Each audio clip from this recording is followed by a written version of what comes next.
Yo, bu yana Suroy mikrofon oldida. Navbatdagi hikoya ukalarim hachida. Uyimizda qizlar ko'p, bolalar ham bor. Har birining tabiati qiziqarli takror. Let's go.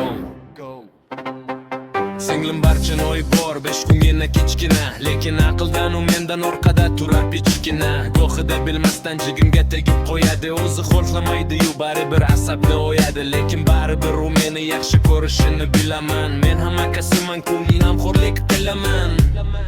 Yana bir singlim aziza mendan 1 yosh kichik, aqli bo'lsa ham soddalikda peshqadam u. Biz uning ustidan ko'p kulib hazillashamiz, lekin aslo xafa bo'lmaydi chunki biz bir o'ylamiz. Uni yaxshi ko'ramiz, u ham bizni sevyapti. Har bitta tabassumi bizga baxtni beryapti.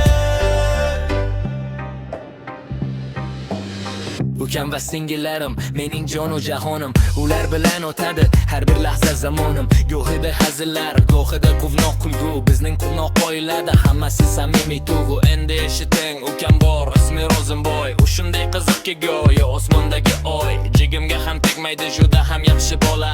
Ko'chada ko'p o'ynagani uchun yuzi qora. Qora boy deb chaqiramiz, ustidan kulamiz goh, lekin u xafa bo'lib qolsa topiladi darrov panoh. Bitta o'yin bor bizda, darrov o'ynab ketamiz. Xafachilikni unutib yana birga kulamiz. Mana shunday jamoamiz juda ham al. Barishnoy, Aziza va Ro'zimboy, har biri bitta chechak, bitta gul. Suroy akalari ular bilan faxrlanadi har doim. Bizni hamisha asrasin Parvardigorim. Yo, tek tugadi. Rahmat hammaga.